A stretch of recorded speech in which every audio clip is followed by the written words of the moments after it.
Hi, my name is Denise Stabley, and I'm running for the 2-year term for the City Council.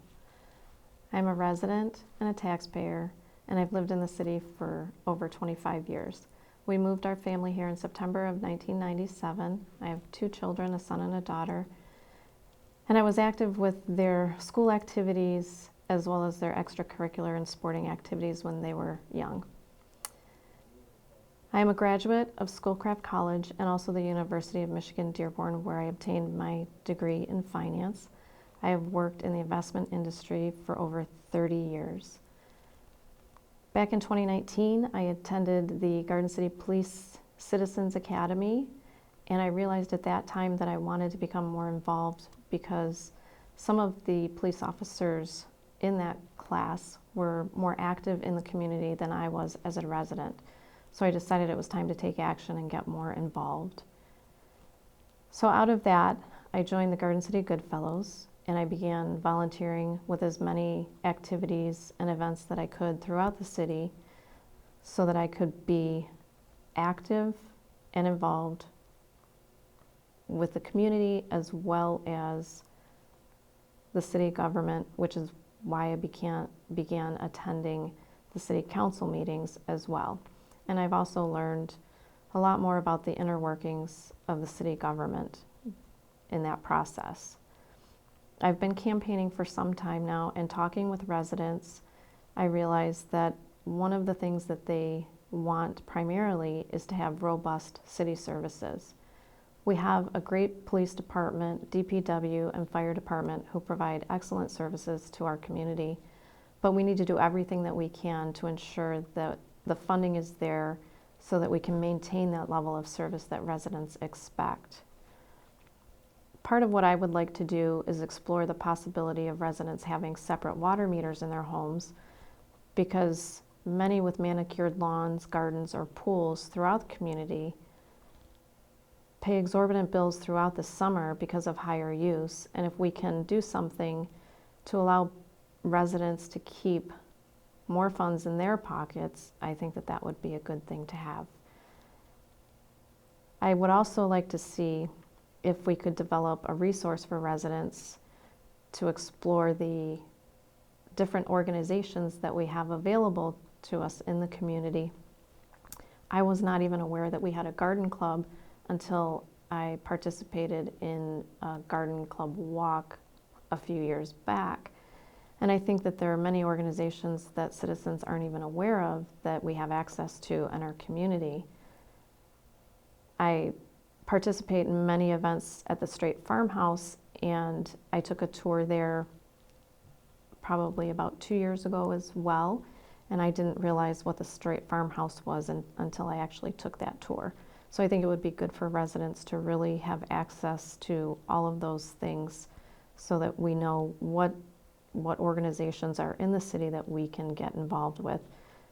I think that the volunteers that I see throughout the organizations are the same faces on a regular basis, and I think we could get more residents involved in volunteer activities because there's a lot of need in our community, and if we can get more people to volunteer, we can only help each other even more.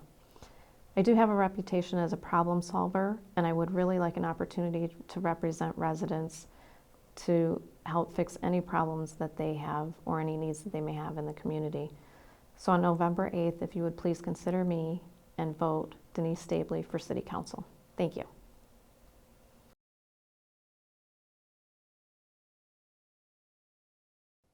Hello, I'm Zach Witt, and I'm running for the 2-year council seat on the Garden City City Council on the November 8th ballot. A little about me.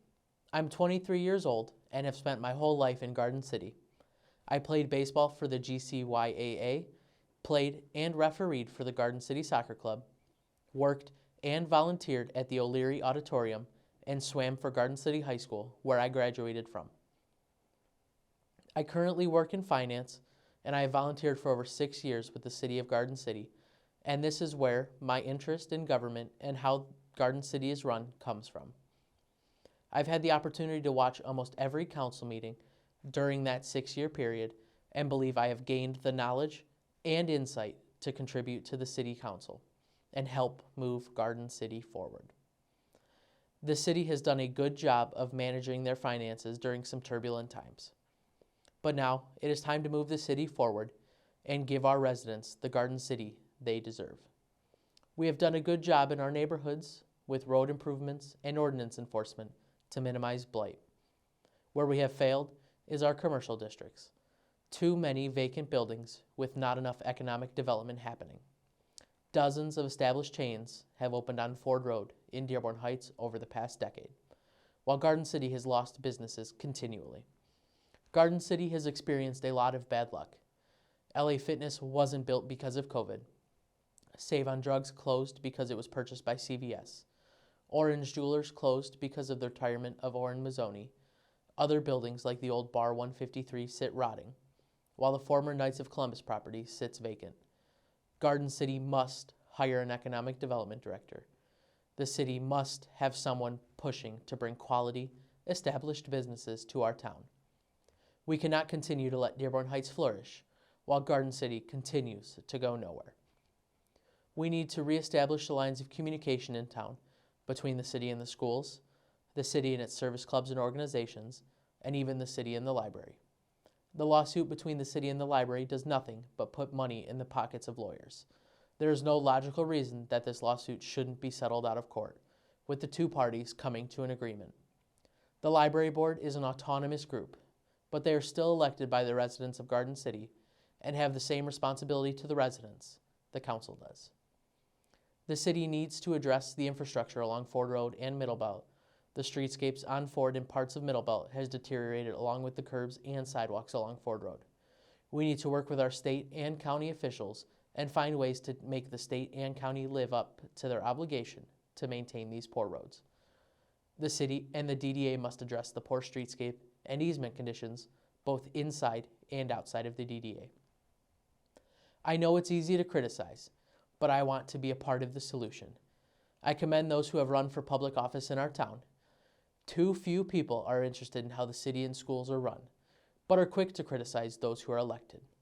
Those who serve do so out of dedication to our community. I have that dedication.